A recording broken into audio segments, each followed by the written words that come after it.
Welcome to yo-yo TV. జ్యోతిష్యం పేరుతో సెలబ్రిటీల వ్యక్తిగత జీవితాల మీద కామెంట్ చేస్తూ వేణుస్వామి వైరల్ గా మారుతున్నాడు. సెలబ్రిటీల వ్యక్తిగత జీవితాల మీద జ్యోతిష్యం పేరుతో అడిగినా అడగకపోయినా 100 రాళ్లు విసిరి ఏదో ఒక రాయి తగలగానే చూసారా నా పాండిత్యం అంటూ రెచ్చిపోయే వేణుస్వామి ఆ మధ్య రాజకీయంగా కూడా దిక్కుమాలిన జోస్యాలు చెప్పి అభాసు పాలయ్యాడు.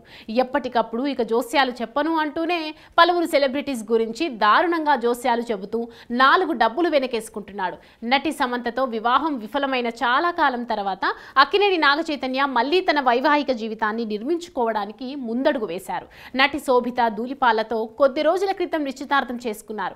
అంతే, తనకు మళ్లీ మ్యాటర్ దొరికిందని ఆనందపడిన వేణుస్వామి మళ్లీ తన జ్యోతిష్య వికృత రూపాన్ని చూపించాడు. ఈ జంట కూడా ఎక్కువ కాలం కలిసి ఉండదని అంటూ శుభమా అని నిశ్చితార్థం జరుపుకుంటున్న ఈ జంట మీద నానా రకాల చెత్తవాగుడు వాగాడు. ఈ బురదలో దొరలే పంది జోలికి వెళ్తే మన మీదే బురద పడుతుందని సెలబ్రిటీస్ ఇతను ఎంత చెత్తవాగుడు వాగినా బహిరంగంగా స్పందించకుండా ఉన్నారు. దీన్ని అలసుగా తీసుకున్న వేణుస్వామి తనకు తిరిగే లేదన్నట్లు, తననెవరూ ఏమీ చేయలేరన్నట్లు రెచ్చిపోతున్నాడు. సమంత నాగచైతన్య పెళ్లి అవగానే చెత్త ఊహాగానాలు మొదలుపెట్టాడు. ఈ జంట విడిపోతుంది అని తగులుకున్నాడు. ఒక్కసారి ఈ వాగుడు వాగిన తర్వాత సోషల్ మీడియా ఊరుకుంటుందా? అదే పాయింట్ మీద ప్రశ్నల మీద ప్రశ్నలు అడిగింది. ఇతగాడు వాగిందే వాగాడు, చివరికి వేణుస్వామి దిష్టి తగిలిందో ఏమో గాని చక్కగా ఉన్న నాగచైతన్య సమంత సంసారం ముక్కలైపోయింది. అప్పటి నుంచి వేణుస్వామికి కోతికి కొబ్బరి చిప్ప దొరికినట్లే అయ్యింది. నేను చెప్పినట్టే జరిగింది చూసారా అని కాలర్ ఎగిరేసి తిరగడం మొదలుపెట్టాడు. ఇలా సెలబ్రిటీస్ జీవితాల గురించి, కెరియర్ గురించి తన నోటికొచ్చింది వాగితే సోషల్ మీడియాలో బాగా కవరేజ్ వస్తుందన్న సీక్రెట్ తెలుసుకున్న వేణుస్వామి ఆగడాలకు ఆ తర్వాత అంతే లేకుండా పోయింది. సాధారణంగా పండితులు అయిన వారి నోటి నుంచి శుభమే బయటికి రావాలి. ఈ వేణుస్వామి పండితుడు కాబట్టి ఎప్పుడు నోరు తెరిచినా నోటి నుంచి అశుభమే. ఫలానా హీరో కెరియర్ నాశనం అయిపోతుంది, ఒక హీరో త్వరలో చనిపోబోతున్నాడు, ఫలానా హీరోకి పెళ్లి కానే కాదు, ఇలాంటి దరిద్రమే వేణుస్వామి నోట్లోంచి వస్తూ ఉంటుంది. ఇలాంటి కామెంట్స్ చేయడం వల్ల వచ్చిన దిక్కుమాలిన పబ్లిసిటీని వేణుస్వామి కమర్షియల్గా టర్న్ చేశాడు. తనతో పూజలు చేయించుకుంటే కెరీర్ అద్భుతంగా మారుతుందని ప్రచారం చేసుకున్నాడు. హై క్లాస్ జ్యోతిషుడిగా చలామణి అవుతూ లక్షల కొద్దీ డబ్బు సంపాదిస్తున్నాడు. విడిచేసినోడు వీధికి పెద్ద అన్నట్లుగా సిగ్గు అభిమానం వదిలేసిన ఇతగాడే పెద్ద జ్యోతిషుడిలా చలామణి అవుతున్నాడు. ఈ వాచాలుడి ప్రచారం పటాటోపం చూసి మోసపోయిన కొంతమంది హీరోయిన్స్ లక్షలు ఖర్చు పెట్టి ఇతగాడి చేత పూజలు చేయించుకున్నారు. అలా పూజలు చేయించుకుంటున్న ఫోటోలను బయటకి రిలీజ్ చేసి వాటి ద్వారా కూడా పబ్లిసిటీ పొందాడు. ఇక ప్రభాస్కి అసలు హిట్టే రాదని వేణుస్వామి చెప్పాడు. నిన్నగాక మొన్నే కల్కి మూవీ 1000 కోట్ల వ్యాపారం చేసింది.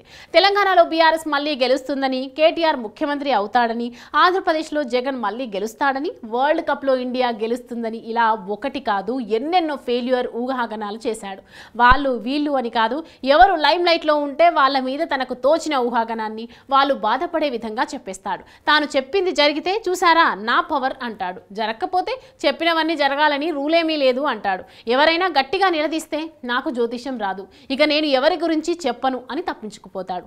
కొంతకాలం గడిచిన తర్వాత కుక్కతో ఒక వంకర అన్నట్టు వేణుస్వామి నోరు టింకర అవుతూ ఉంటుంది. కొద్ది రోజుల కిందట నేను రాజకీయ జోస్యాలు, సెలబ్రిటీల వ్యక్తిగత జోస్యాలు చెప్పను అని వేణుస్వామి నమ్మకంగా చెప్పాడు. ఎప్పుడైతే నాగచైతన్య శోభిత ధూళిపాల నిశ్చితార్థం జరిగిందో వెంటనే వేణుస్వామి వీళ్ళ వైవాహిక జీవితం ఎలా ఉంటుందనే దాని మీద పెద్ద వీడియో విడుదల చేశాడు.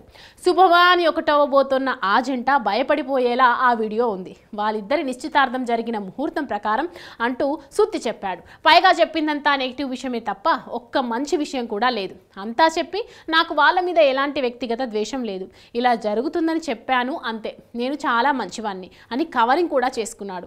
అసలు తమ జీవితం ఎలా ఉండబోతోందో అని నాగచైతన్య శోభిత ధూళిపాల ఏమైనా అడిగారా? వాళ్ళ వ్యక్తిగత జీవితం గురించి ఈ పోరంపోకుడి ఊహాగానాలు ఎందుకట? ఇంతకాలం వేణుస్వామి ఆగడాలను జనం భరిస్తూ వచ్చారు. ఇక మీదట నోరు మూయించాల్సిన అవసరం ఉందన్న అభిప్రాయాలు వ్యక్తమయ్యాయి. ఈ నేపథ్యంలోనే వేణుస్వామి మీద సెలబ్రిటీస్ కేసు పెట్టకపోయినా వేరే దారిలో కేసులు పెట్టించి లోపల వేసి రాయల్ ట్రీట్మెంట్ ఇచ్చి ఇక జీవితంలో నోరు తెరవకుండా చేసే వ్యూహరచన జరుగుతోంది. తన అరెస్టుకు రంగం సిద్ధమవుతోందని అర్థం చేసుకున్న వేణుస్వామి మళ్లీ కాళ్ల బేరాలు ప్రారంభించాడు. తాను రాజకీయాల గురించి, సెలబ్రిటీస్ గురించి మాట్లాడనని చెబుతూ ఒక వీడియో లేటెస్ట్గా విడుదల చేశాడు. గతంలో కూడా తాను ఇలాగే చెప్పానని, అయితే గతంలో తాను నాగచైతన్య సమంత గురించి చెప్పాను కాబట్టి మళ్లీ నాగచైతన్య పెళ్లిగా ఎరగబోతోంది కాబట్టి దానికి కొనసాగింపుగా చెప్పానే తప్ప తనకు మరో ఉద్దేశం లేదని చచ్చు రీజనింగ్స్ ఆ వీడియోలో చెప్పుకొచ్చాడు.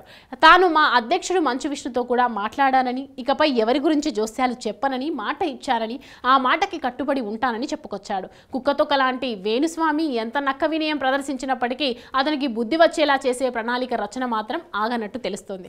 త్వరలో వేణుస్వామి అరెస్ట్, రిమాండ్ అనే శుభవార్త తెలుగు వాళ్ళు వినబోతున్నారు. కాకపోతే తనకు చిప్పకూడు తినే రోజు వస్తుందని వేణుస్వామి గతంలో ఎంత మాత్రం ఊహించి ఉండడు. ఎందుకంటే అతనికి అసలు జ్యోతిష్యమే రాదు కాబట్టి అని పలువురు విశ్లేషకులు అంటున్నారు.